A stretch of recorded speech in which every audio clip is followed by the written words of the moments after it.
शरीर संबंधाला सावत्र मुलीची अडचण म्हणून गळा आवळून केले ठार. सोलापूरमधील धक्कादायक घटना. वासनांध लोकांना त्यांच्या आड येणाऱ्या प्रत्येक गोष्टीचा राग येत असतो. मग तो नवरा असू दे अथवा बायको, नाहीतर मुले. यातूनच खुनाचे प्रकार घडत असतात. एकाच ठिकाणी काम करणाऱ्या विवाहित असलेल्या नागेश आणि तेजस्विनीचे प्रेम जुळले. हे प्रेम वासनामयच होते. दोघांनाही एकमेकांचा सहवास आवडू लागल्याने दोघांनीही आपापले संसार मोडले. त्याने बायको सोडली आणि तिने नवरा सोडला. यावेळी तेजस्विनीने मुलांचाही विचार केला नाही आणि ती नागेश सोबत राहू लागली. नागेश मात्र त्याची बायको मरण पावल्यामुळे मुलींना आपल्यासोबत घेऊन आला. सर्व मुली लहान होत्या, त्यामुळे नकळत त्या बालहट्ट करत असत. रात्रीच्या वेळीसुद्धा त्रास देत असत आणि तेच तेजस्विनीला नको होते. मी माझ्या मुलांना सोडून आले, मग तू का घेऊन आलास असे म्हणत ती मुलींचा छळ करू लागली. यातच तिने 3 वर्षाच्या मुलीचा गळा दाबून खून केला. या धक्कादायक दुर्दैवी घटनेचा सविस्तर वृत्तांत पुढे पाहण्याअगोदर जर तुम्ही या चॅनेलवर जर नवीन असाल तर प्लीज आपल्या या मराठी चॅनेलला नक्की सबस्क्राईब करा. शुक्रवार दिनांक 1 ऑगस्ट 2025 रोजी सकाळचे 11 वाजले होते. मोहोळ पोलीस ठाण्यामध्ये वर्दळ होते. पोलीस निरीक्षक हेमंत शेडगे कामात मग्न होते. याच दरम्यान महिला पोलीस कर्मचारी अश्विनी घोलप यांचा मोबाईल वाजू लागला. त्यांनी तो उचलताच पलीकडून बोलणारी व्यक्ती म्हणाली, मॅडम, वडवळ येथून बिरदेव खरात बोलतोय, बोला, असे पोलीस कर्मचारी अश्विनी घोलप म्हणताच तो माणूस पुढे सांगू लागला, वडवळ बस स्टॉपजवळ एक घर आहे. या घराच्या पायरीवर बराच वेळ अशा 2 मुली रडत आहेत. तरी आपण यावे.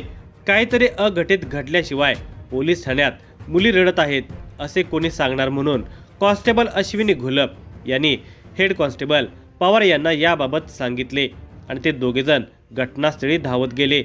पोलीस येत असलेले पाहून बिरदेव खरात पुढे आले आणि त्यांनी 2 लहान मुली रडत होत्या ते घर दाखवले. कॉन्स्टेबल अश्विनी घोलप या 2 मुलींच्या जवळ आल्या आणि त्या दोघींना विश्वासात घेऊन तुम्ही का रडत आहात? तेव्हा त्या मुली म्हणाल्या, आमच्या मम्मीने लहान बहिणीला दवाखान्यात नेले. त्यावेळी अश्विनी घोलप यांना निशा नावाच्या मुलीच्या अंगावर जखमा दिसून आल्या.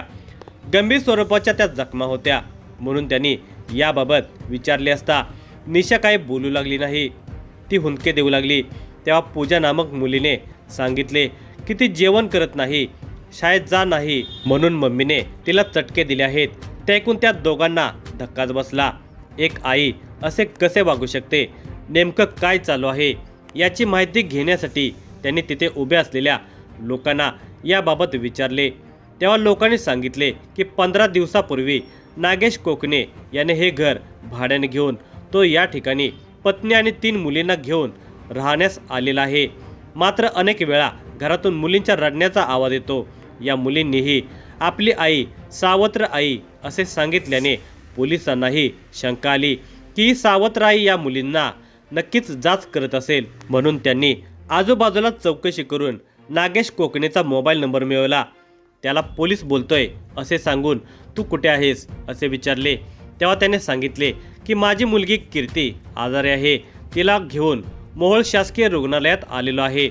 तेव्हा पोलीस हेड कॉन्स्टेबल पवार आणि कॉन्स्टेबल अश्विनी घोलप यांनी पूजा आणि निशाला आपल्यासोबत घेतले आणि ते दोघे मोहोळ शासकीय रुग्णालयात आले. पोलिसांनी जखमी निशाला डॉक्टरांच्या जवळ नेले आणि हिला तपासा असे सांगितले. त्यावेळी एके ठिकाणी पूजा थांबली. डॉक्टर निशाची तपासणी करू लागले. काही वेळाच निशा पप्पू म्हणून हाका मारू लागली. पोलिसांनी त्या दिशेने पाहिले असता समोर एक व्यक्ती आणि महिला हातात बाळ घेऊन उभे होते. पोलीस पूजाला घेऊन त्यांच्याकडे गेले. पूजाने हे आपले मम्मी पप्पा आहेत असे सांगितले. पोलिसांनी त्या महिलेला बाळाविषयी विचारले असता ती म्हणाली की हे बाळ घरात बेशुद्ध पडले होते म्हणून दवाखान्यात तपासणीसाठी आणले आहे, पण डॉक्टरांनी ते मृत झाल्याचे सांगून बाळाचे पोस्टमॉर्टम करण्यास सांगितलेले आहे. पण जखमी बाळाचे पोस्टमॉर्टम कशाला करायचे? म्हणून पोस्टमॉर्टम करू नका असे सांगण्यासाठी आम्ही थांबलेलो आहोत. सगळा प्रकार संशयास्पद वाटत होता. इकडे एका मुलीला गंभीर जखमा झालेल्या होत्या तर दुसरी मुलगी अर्थातच ते लहान बाळ मृत पावले होते. म्हणून पोलिसांनी डॉक्टरांची भेट घेत चौकशी केली असता डॉक्टर म्हणाले, या महिलेने त्या बाळाला आणले. त्याला तपासले असता त्याच्या अंगावर चटके दिसून आले. ते बाळ मरण पावले आहे असे डॉक्टरांनी सांगताच पोलीस कर्मचाऱ्यांनी नागेश कोकणे आणि त्याच्या बायकोला तेथेच थांबवून या घटनेची माहिती मोहोळ पोलीस ठाण्यात कळवली. कीर्ती नागेश कोकणे, वय वर्ष 3, राहणार वडवळ, तालुका मोहोळ, जिल्हा सोलापूर हिच्या अकस्मात मृत्यू प्रकरणी मोहोळ पोलीस ठाण्यात 116/2025 प्रमाणे गुन्हा नोंद करण्यात आला. दरम्यान दुसरी मुलगी निशा हिच्या अंगावरही चटके सदृश्य जखमा दिसून आल्याने तिच्यावर उपचार करून घेत पोलिसांनी पूजा आणि निशा या दोघींना विश्वासात घेऊन कीर्ती हिच्याबाबत चौकशी केली. तुमची लहान बहीण आहे, तिला काय झालं? ती जेवण करत नाही, त्रास देते म्हणून मम्मीने तिचा गळा दाबला आणि आम्हाला कोणाला काही सांगायचं नाही अशी दमदाटी केली. नंतर ती कीर्तीला घेऊन दवाखान्यात गेली म्हणून आम्ही घराच्या पायरीवर रडत बसलो होतो.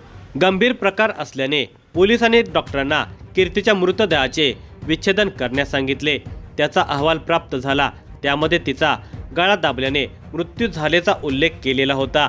त्यानंतर मोहोळ पोलीस ठाण्यात कीर्ती नागेश कोकणे, वय वर्ष 3 हिच्या खून प्रकरणी तेजस्विनी नागेश कोकणे, राहणार वडवळ, तालुका मोहोळ, जिल्हा सोलापूर हिच्या विरुद्ध मोहोळ पोलीस ठाण्यामध्ये गुन्हा रजिस्टर नंबर 853/2025 भारतीय न्याय संहिता कलम 103(1), 115(2), 118(1) प्रमाणे गुन्हा दाखल करण्यात आला. पोलिसांनी तेजस्विनी कोकणे हिला अटक केली. तिला न्यायालयामध्ये उभे केले असता न्यायालयाने तिला 5 दिवसांची पोलीस कोठडी ठोठावली. पोलीस कोठडीत संशयित तेजस्विनी कोकणेची कसून चौकशी केली असता तिने जे काही सांगितले ते ऐकून पोलिसांना आश्चर्याचा धक्काच बसला. सोलापूर येथील एका दवाखान्यात तेजस्विनी ही नर्स म्हणून काम करत होती. ती विवाहित होती. तिला 3 मुले आहेत. तर नागेश कोकणे हा त्याच दवाखान्यामध्ये ब्रदर म्हणून काम करत होता. त्याचे लग्न झाले होते. त्याला 3 मुले आहेत. कामाच्या ठिकाणी वारंवार एकत्र आल्याने तेजस्विनी आणि नागेश यांच्यामध्ये जवळीक वाढू लागली होती. ते दोघे आता एकमेकांच्यावर प्रेम करू लागले होते. दोघांच्यामध्ये शरीर संबंधही घडू लागले. सारा प्रकार लपून छपून चालू होता. पण किती दिवस असं लपून छपून जगायचं म्हणून दोघांनीही एकत्र राहण्याचा निर्णय घेतला. तेजस्विनी आपल्या नवऱ्याला आणि मुलांना सोडून नागेशकडे आली. त्या दोघांनी एका मंदिरात जाऊन विवाह केला. नागेशने तिला वडवळ या ठिकाणी एक खोली घेऊन दिली. दोघांनी आता याच ठिकाणी राहायचे ठरवले. ती राजी खुशीने तयारी झाली. ती आपल्या नवऱ्याला आणि मुलांना सोडून आली होती. पण नागेश मात्र आपल्या 3 मुलींना घेऊन तिच्याजवळ राहण्यास आला. ही बाब तेजस्विनीला रुचली नाही. ती त्याला म्हणाली, मी माझ्या मुलांना सोडून आले आहे, मग तू कशाला तुझ्या मुलींना आणले आहेस? यावर नागेश म्हणाला, मी देखील पत्नीला सोडले आहे, पण माझ्या 3 मुली आपल्याजवळ राहतील. तेजस्विनी आणि नागेश एकत्र राहू लागल्यावर त्या दोघांनी सोलापूरमधील दवाखान्यातील नोकरी सोडली.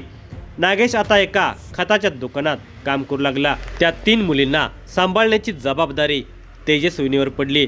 त्या 3 मुली लहान असल्याने आपल्या बाळलीलाप्रमाणे तेजस्विनीजवळ हट्ट करू लागल्या. नीट जेवण करत नव्हत्या, शाळेला जात नव्हत्या. या बाबी तिला त्रासदायक वाटू लागल्या. ज्यासाठी तेजस्विनी नागेश एकत्र आले होते ते शरीर सुखही नीट मिळेनासे झाले होते.